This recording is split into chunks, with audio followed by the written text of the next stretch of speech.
Joe Biden calls Xi Jinping. Canada's top spy warns about China. Plus, China makes it to Mars.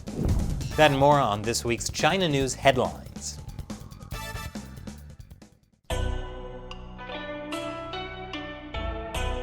Welcome to China Uncensored. I'm Chris Chappell. Remember, this show relies on viewer support. For as little as $1 an episode, you can join what I call the China Uncensored 50-cent army and earn cool rewards, like having me answer your question at the end of an episode. Head over to patreon.com/ChinaUncensored to learn more. So, after weeks of waiting by the phone, Chinese leader Xi Jinping finally got a phone call from U.S. President Joe Biden. He was so excited that he was on cloud 9. At least, that's what I gather from the banner image of state-run Xinhua News. So what happened on the phone call? Well, we don't know. All we have is the manicured press releases from each side. And they don't quite match up. According to the White House, President Biden affirmed his priorities of protecting the American people's security, prosperity, health, and way of life, and preserving a free and open Indo-Pacific. While according to Chinese state-run Xinhua, Xi Jinping emphasized on the call that China and the U.S. should uphold the spirit of non-conflict, non-confrontation, mutual respect, and win-win cooperation. Yes, non-confrontation always works out well for the Chinese Communist Party, because it means you're not allowed to confront them. Meanwhile, according to the White House, President Biden underscored his fundamental concerns about Beijing's coercive and unfair economic practices, crackdown in Hong Kong, human rights abuses in Xinjiang, and increasingly assertive actions in the region, including toward Taiwan, while Xi Jinping told Biden that Taiwan, Hong Kong, and Xinjiang-related issues are China's internal affairs, which are related to China's sovereignty and territorial integrity. The United States should respect China's core interests and act cautiously. So it sounds like both Biden and Xi spent the entire phone call talking past each other. That'll come up at counseling. But there is one thing that both sides agreed happened. President Biden shared his greetings and well wishes with the Chinese people on the occasion of the Lunar New Year. Happy Lunar New Year, everyone. Remember to respect China's core interests and act cautiously. Talk is cheap, unless you're calling China and you have AT&T. But what really matters is what President Biden will actually do when it comes to China. And while normally Biden is very sharp on all matters, it seems he hasn't quite figured out his China policy yet. According to Politico, the worry, some former officials say, is that Biden is just getting organized while Xi is seizing the moment, ramming through a massive investment deal with the European Union, for instance. Beijing isn't waiting around. China has waged an influence campaign, seeking to endear itself to U.S. businesses as well as the same American allies that Biden and his top aides are engaging. And this is making a lot of people worried. Biden has been dogged by criticisms that he's soft on China. Last week, I told you that Senator Ted Cruz blocked Biden's pick for Commerce Secretary over concerns Xi's soft on Huawei. Huawei is the Chinese telecom company. Since the Obama administration, the U.S. has accused it of being a national security threat. And this week, there was this story. Biden withdraws Trump's rule on schools disclosing ties to Chinese state-run Confucius Institutes. Confucius Institutes are an arm of the Chinese Communist Party's propaganda department. Back in August, the Trump administration required the group register as foreign agents in the U.S. In January, Trump pushed a last-minute rule that would require colleges and K-12 schools that are certified to have foreign exchange programs to disclose any contracts, partnerships, or financial transactions from Confucius Institutes or classrooms. So why did Biden withdraw that proposal? According to a Biden spokesperson, on Inauguration Day, White House Chief of Staff Ron Klain released a memo freezing all regulatory process. Basically, it was a blanket freeze on any last-minute proposals by the Trump administration. So it's not as if Biden specifically undid some kind of ban on the Confucius Institutes. It would be nice if the Biden administration did take a stance on the Confucius Institutes, but that might put him in the awkward situation of agreeing with Trump on an issue. And coming up after the break, the Biden administration wants to sit at the table with China, Cuba, and Venezuela when it comes to human rights. Welcome back. The Biden administration wants to rejoin the United Nations Human Rights Council. Trump had pulled the U.S. out of the council in June 2018. Countries like China, Cuba, and Venezuela are on it. Clearly, those countries got human rights under control. Or at least they have their humans under control. Current Secretary of State Antony Blinken criticized the pullout, saying Trump's withdrawal did nothing to encourage meaningful change, but instead created a vacuum of U.S. leadership. He did say, "We recognize that the Human Rights Council is a flawed body, in need of reform to its agenda, membership, and focus." But this shows a very different approach from the Trump administration. Biden has said he will work with America's allies and international bodies to counter China. But he hasn't made it clear how that will actually work, since China has a lot of control over international organizations, like the Human Rights Council, and even foreign governments. Senator Marco Rubio criticized this approach in a statement, saying President Biden should not give any shred of credibility to the Human Rights Council, because it's become a place for despotic regimes to come together and receive international cover to continue to commit their horrific abuses. Then again, maybe this would give the U.S. a place to get international cover so we can commit some horrific abuses of our own. Speaking of international cooperation, Biden has announced a new Pentagon-China task force. It will be focused on how the U.S. and its allies can deter China in the Pacific. Biden said it will require a whole-of-government efforts, bipartisan cooperation in Congress, and strong alliances and partners. This is how we will meet the China challenge and ensure the American people win the competition of the future. The task force will be led by Ely Ratner, a former Deputy National Security Advisor to Biden. Ratner is the guy who said last August that the U.S. must forget America first to counter China. He said the China challenge right now is about us. It's not about them. It's about our own competitiveness. So I'm sure, as Biden says, Ratner's task force will really help ensure the American people win the competition of the future. The World Health Organization is once again reminding everyone why we hate it.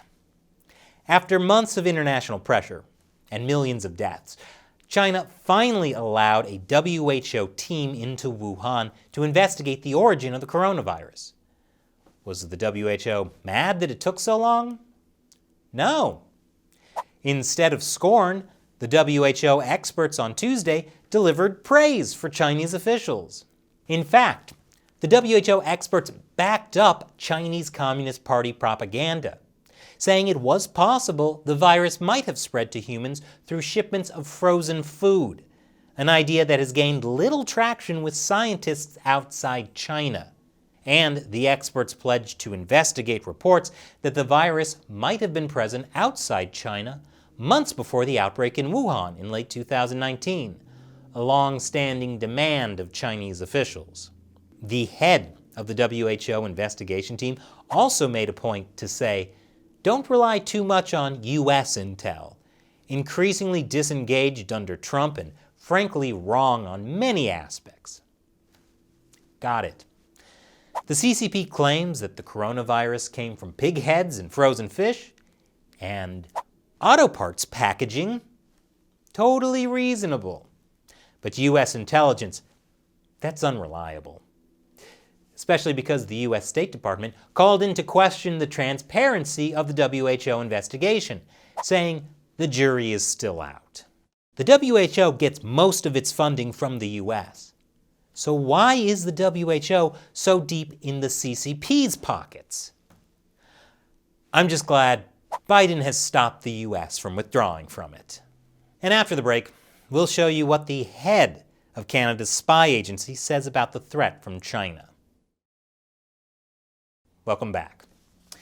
In a rare public appearance, the head of Canada's spy agency, said China poses a serious strategic threat to Canada. Well, he didn't actually say it in public. It was an online forum. No one appears in public anymore. Ever since the coronavirus spread from frozen food in the US. Thank you very much, WHO. Canada's spy chief said, "The government of China is pursuing a strategy for geopolitical advantage on all fronts, economic, technological, political, and military, and using all elements of state power to carry out activities that are a direct threat to our national security and sovereignty." How does China do it? Are they masters of subversion and infiltration? No, Canada just kind of lets them do it. And then, I assume, apologizes for it. You may remember back in August, China detained Cheng Lei, an Australian journalist working for Chinese state-run CCTV. After months of detention, she's finally been officially arrested and charged with spying. Injustice takes time in China. 50 members of the Inter-Parliamentary Alliance on China, including representatives from the UK, Canada, Australia, France, Germany, and Switzerland, are calling on HSBC to unfreeze the account of a Hong Kong activist. HSBC has chosen to be the bad guys in Hong Kong. The bank has backed the national security law that destroyed the freedoms of Hong Kong.